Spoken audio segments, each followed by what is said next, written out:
সরকারি চাকরির জন্য যারা বহুদিন ধরে অপেক্ষা করছো এবং যাদের টার্গেট ছিল যে ব্যাংকে চাকরি পাবে, তাদের জন্য কিন্তু হতে চলেছে একটি সুবর্ণ সুযোগ।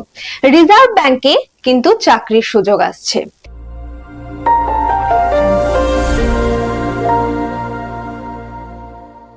গত 8/9/2025 একটি শর্ট নোটিশ জারি হয়েছে, যেখানে সমস্ত ডিটেলস দেওয়া হয়েছে যে কবে কোন পরীক্ষা কন্ডাক্ট করা হচ্ছে, কটি ফেজে পরীক্ষা নেওয়া হবে, কিভাবে পরীক্ষাকে কন্ডাক্ট করা হবে, তার যোগ্যতা কি থাকবে, বেতন কি থাকবে, এই সমস্ত বিষয় নিয়ে কিন্তু আজ বিস্তারিত আলোচনা করব। প্রথমেই বললাম যে রিজার্ভ ব্যাংকে কিন্তু চাকরির একটি সুবর্ণ সুযোগ থাকছে এবং সেই চাকরি পেতে গেলে তোমাদেরকে কিভাবে ফর্ম ফিল আপ করতে হবে, কত তারিখ পর্যন্ত এই ফর্ম ফিল আপ চলবে, কিভাবে ফি স্ট্রাকচার তোমাদেরকে জমা করতে হবে এবং কি কি ক্রাইটেরিয়া থাকছে, মানে এজ ক্রাইটেরিয়া কি থাকছে, তোমাদের এডুকেশন কোয়ালিফিকেশন কি থাকছে, এই সম্পূর্ণ বিষয় নিয়ে প্রতিটি জিনিসকে আজকে আলোচনা করে দেখব। দেখতেই পাচ্ছ যে একটি কমপ্লিট নোটিশ এসেছে। কমপ্লিট নোটিশ মিন্স এটা শর্ট নোটিশ জারি করা হয়েছে, এখনো ফুল নোটিশ আমাদের কাছে আসেনি। এই শর্ট নোটিশে তোমরা কিন্তু দেখতে পাচ্ছ যে দেখো ভ্যাকেন্সি কতগুলো আছে। আমরা দেখো পরীক্ষার ফর্ম ফিল আপ করতে পারছি 10ই সেপ্টেম্বর থেকে, এই আমাদের কাছে সার্কুলারটি এসেছে।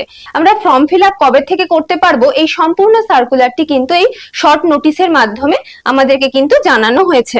আরবিআই এর গ্রেড বি তে যে চাকরির কথা আমি এতক্ষণ বলছিলাম, তাতে কি কি পোস্ট আছে আমরা আগে দেখে নেব। পোস্ট হচ্ছে এই যে গ্রেড বি পোস্টে থাকছে, দেখো জেনারেলরা ফিল আপ করতে পারছো, তিনটে ক্রাইটেরিয়া থাকছে, তার মধ্যে জেনারেল থাকছে, ডিইপিআর থাকছে এবং ডিএসআইএম অফিসার্স থাকছে এবং ভ্যাকেন্সি কতগুলো থাকছে 120টা ভ্যাকেন্সি থাকছে এবং এটা পার্মানেন্ট চাকরি কিন্তু।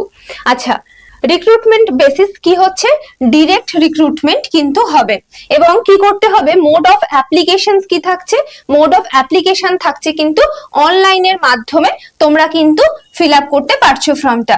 এবং সিলেকশন প্রসেস কি থাকছে, দেখো সিলেকশন প্রসেসের মধ্যে থাকছে ফেজ 1, ফেজ 2 এবং ইন্টারভিউ, মানে আমাদেরকে কিন্তু প্রিলিমস থাকছে, মেন্স থাকছে এবং আমাদেরকে ইন্টারভিউর মাধ্যমে কিন্তু এই পরীক্ষাটা ক্র্যাক করতে হচ্ছে। নেক্সট কি দেখো, স্যালারি কি থাকছে আমাদের, দেখো 55,200 টাকা থেকে থাকছে আমাদের বেসিক পে এবং হচ্ছে যে র্যাঙ্কের জন্য আমরা অ্যাপ্লাই করছি এবং সেই অ্যাকর্ডিং কিন্তু পে স্কেল এখানে হাই হবে। এবং কি হচ্ছে জব লোকেশন কি থাকবে, জব লোকেশন কিন্তু অল ওভার ইন্ডিয়ার মধ্যে তোমরা পাচ্ছ। আমরা দেখে নেব যে আমাদের এজ ক্রাইটেরিয়া কি থাকছে। দেখো জেনারেল কাস্টের জন্য কিন্তু থাকছে 21 থেকে 30 বছর, এসসি এসটির জন্য থাকছে 5 বছরের রিল্যাক্সেশন, ওবিসির জন্য থাকছে 3 বছরের রিল্যাক্সেশন এবং ফিজিক্যাল হ্যান্ডিক্যাপ যারা থাকছে তাদের কিন্তু 10 বছরের ছাড় থাকছে বয়স সীমায় এবং হচ্ছে পিএইচ প্লাস ওবিসি তারা কিন্তু পাচ্ছে 13 বছরের ছাড় এবং হচ্ছে পিএইচ প্লাস এসসি এসটি তারা কিন্তু পাচ্ছ 15 বছরের ছাড়। এখানে কিন্তু বয়স সীমার মধ্যে তোমরা অনেকটাই এজ রিল্যাক্সেশন পেয়ে যাচ্ছ। আর যারা এমফিল করেছো তারা কিন্তু পাচ্ছ আবেদন করতে 32 বছর পর্যন্ত এবং যাদের পিএইচডি আছে তারা কিন্তু 34 বছর পর্যন্ত তোমরা কিন্তু আবেদন করতে পারবে।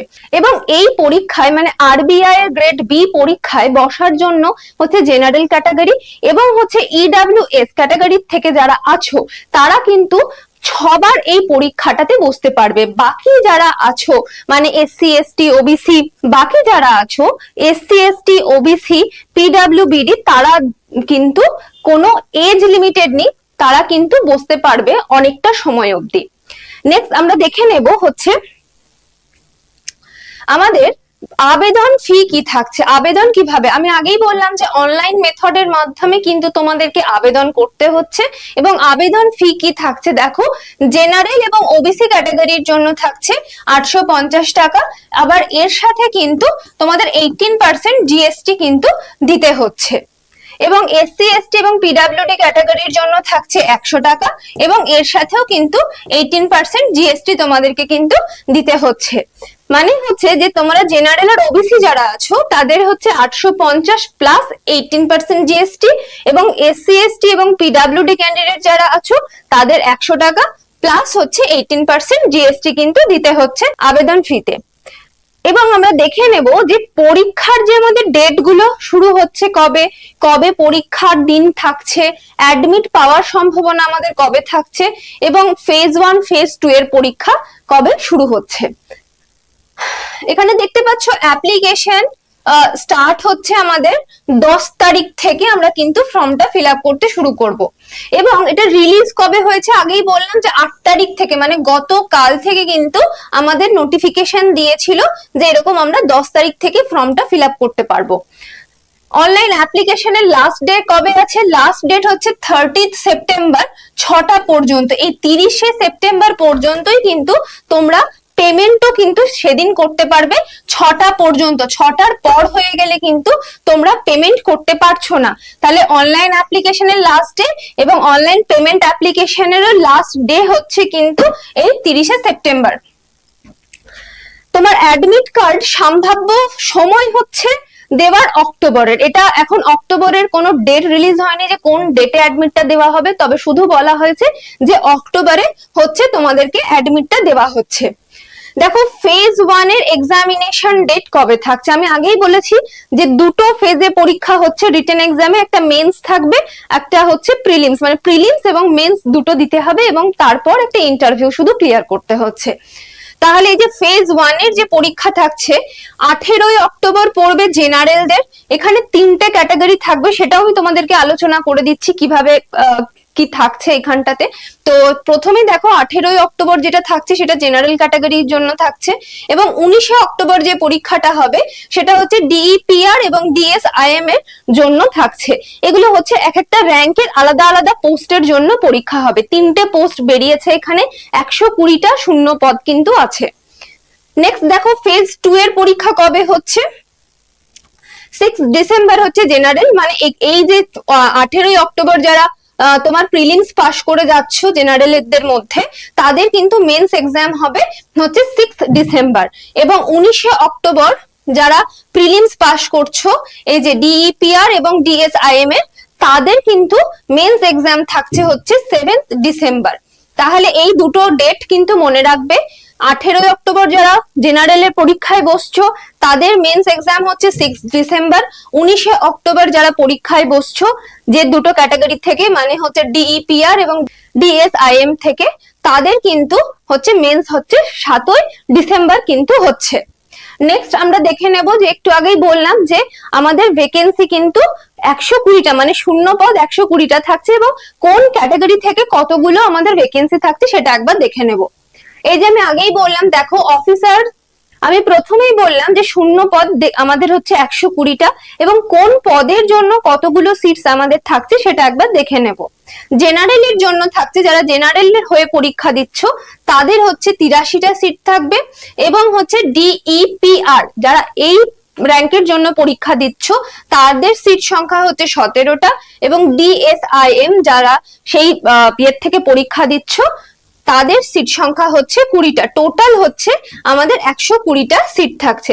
এইভাবে কিন্তু সেগ্রিগেট করা হয়েছে এই ভ্যাকেন্সি গুলোকে। নেক্সট দেখো এডুকেশনাল কোয়ালিফিকেশন কি থাকবে।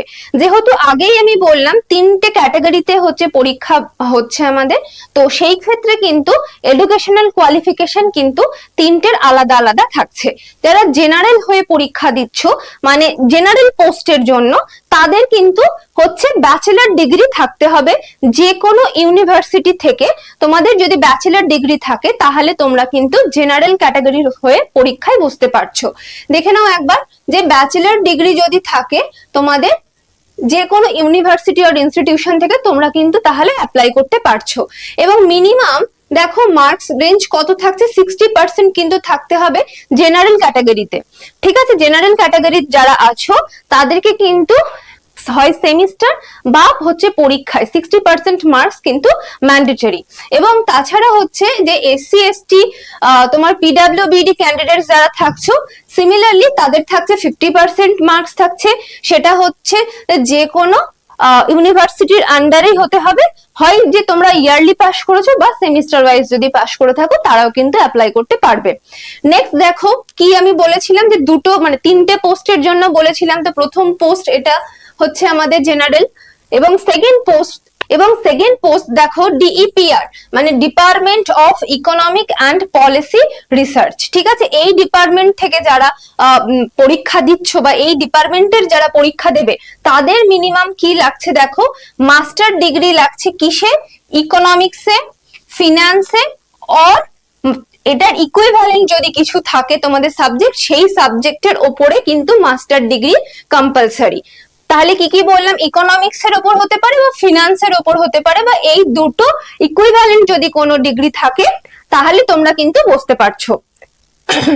তোমাদের জেনারেলদের জন্য থাকছে হচ্ছে 55% মার্কস থাকতে হবে, এবং এসসি এসটি এবং ফিজিক্যাল হ্যান্ডিক্যাপ যারা থাকছো তাদের জন্য 50% মার্কস কিন্তু ম্যান্ডেটরি থাকছে।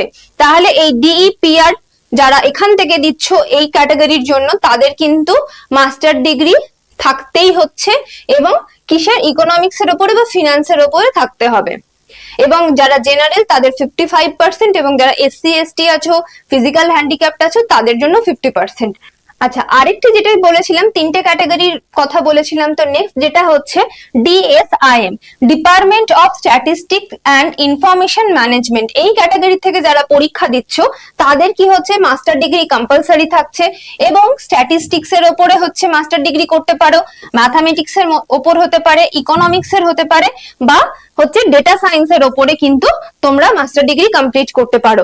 এবং এটার জন্য জেনারেলদের মিনিমাম ক্রাইটেরিয়া কি থাকছে, 55% কিন্তু তোমাদের পেতে হচ্ছে, এবং যারা এসসি এসটি এবং ফিজিক্যাল হ্যান্ডিক্যাপ ক্যান্ডিডেট থাকবে তাদের কিন্তু 50% মার্কস কিন্তু লাগবে।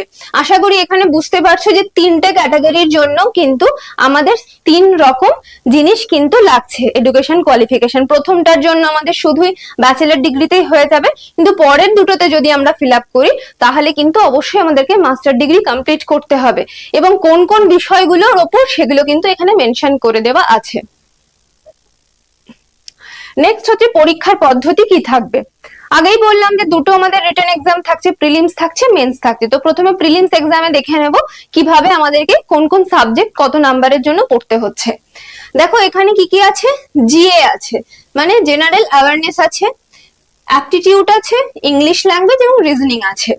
এই 4টে সাবজেক্টের ওপর তোমাদের কিন্তু পরীক্ষা দিতে হচ্ছে, প্রিলিমস দিতে হচ্ছে। কোয়েশ্চেনের নাম্বার কি থাকবে, 200টা কোয়েশ্চেন থাকবে, এবং 200 নাম্বারের জন্য তোমাদেরকে কিন্তু পরীক্ষা দিতে হবে। এবং টাইম কত থাকছে, টাইম ডিউরেশন কিন্তু থাকবে 2 ঘন্টা। আরেকবার আমি সাবজেক্টগুলো একবার দেখিয়ে দিই, জিএ থাকবে, অ্যাপটিটিউড থাকবে, ইংলিশ থাকবে এবং রিজনিং থাকবে। এই 4টে সাবজেক্ট কিন্তু তোমাদের প্রিলিমস এর মধ্যে থাকছে। এবং নেক্সট যেটা মেন্স এক্সাম থাকবে সেটাতে কি কি সাবজেক্ট তোমাদেরকে পড়তে হচ্ছে, দেখো 3টে আমাদেরকে পেপারে পরীক্ষা দিতে হবে। কিন্তু 3টে পেপারে পরীক্ষা দিলে আমাদের কি কি হচ্ছে, পেপার 1, পেপার 2 এবং পেপার 3। এই 3টে পেপারের ওপর কিন্তু আমাদের মেন্স এক্সাম ক্লিয়ার করতে হচ্ছে। পেপার 1 এ কি থাকবে, ইকোনমিক্স থাকবে এবং সোশ্যাল ইস্যুস থাকবে, ঠিক আছে। সেখানে দেখো 50% নাম্বার থাকবে অবজেক্টিভ টাইপ, এবং 50% কোয়েশ্চেন কিন্তু থাকবে ডেসক্রিপটিভ টাইপ, ঠিক আছে। এই দুটো কিন্তু 50% করে থাকবে। নাম্বার কত থাকছে, আমার 100 নাম্বারের পরীক্ষা দিতে হবে, এবং থাকবে সময় কত, 120 মিনিট সময় থাকছে। এটা হচ্ছে পেপার 1 এর জন্য আমাদেরকে পড়তে হচ্ছে। এবং পেপার 2 তে শুধু থাকছে দেখো ইংলিশ, সেখানে রাইটিং স্কিল, সেখানে লেখা মানে রাইটিং এর স্কিল মানে লেখার কতটা দক্ষতা তোমাদের আছে সেটা কিন্তু দেখা হবে। এবং সেখানেও কিন্তু কটা কোয়েশ্চেন থাকবে, 3টে কোয়েশ্চেন থাকবে, ডেসক্রিপটিভ টাইপের কোয়েশ্চেন থাকবে। এবং নাম্বার কত থাকবে, 100 নাম্বারের জন্য 90 মিনিট সময় দেওয়া হবে। এবং পেপার 3 তে কি থাকছে দেখো, ফিনান্স অ্যান্ড ম্যানেজমেন্টের ওপর তোমাদেরকে পেপার 3 ক্লিয়ার করতে হচ্ছে। সেখানে কি সেম প্রথমটার মতোই থাকছে, 50% থাকবে অবজেক্টিভ টাইপ এবং 50% থাকবে ডেসক্রিপটিভ টাইপ। এবং মার্কস কত থাকছে, 100 নাম্বারের পরীক্ষা থাকছে, 120 মিনিট সময় পাচ্ছ। তাহলে প্রিলিমস এক্সাম এবং মেন্স এক্সামের মধ্যে কিন্তু হিউজ ডিফারেন্স আছে। তাই তোমরা কিন্তু খুব ভালো মতো জিনিসগুলোকে কিন্তু দেখে বুঝে তারপরেই কিন্তু শুরু করবে। তাহলে তোমাদেরকে বলি যে এই যে তোমাদেরকে এই রিজার্ভ ব্যাংকের যে আমাদের যে ভ্যাকেন্সিটা বেরোচ্ছে গত কাল, যেটা আমাদের একটা শর্ট নোটিশ বার হয়েছে এবং আগামী কাল থেকে মানে 10 তারিখ থেকে আমরা ফর্ম ফিল আপ করতে পারছি, সেইখানে কিন্তু যাবতীয় ডিটেলস নিয়ে তোমাদের সামনে কিন্তু আমি আলোচনা করলাম। এর পরেও যদি তোমাদের কোনো রকম কোনো কিছু নিয়ে ডাউট থাকে বা অ্যাপ্লিকেশন করার সময় যদি কোনো কিছু তোমাদের বুঝতে অসুবিধা হয়, অবশ্যই কিন্তু তোমরা আমাদেরকে কমেন্ট করে জানাতে পারো। আমরা কিন্তু যতটা সম্ভব হেল্প করার চেষ্টা করব। এবং এই রকম আরো ভিডিও পাওয়ার জন্য বা চাকরির ইনফরমেশন পাওয়ার জন্য অবশ্যই কিন্তু আমাদের চ্যানেলটিকে সাবস্ক্রাইব করতে ভুলো না। Thank you.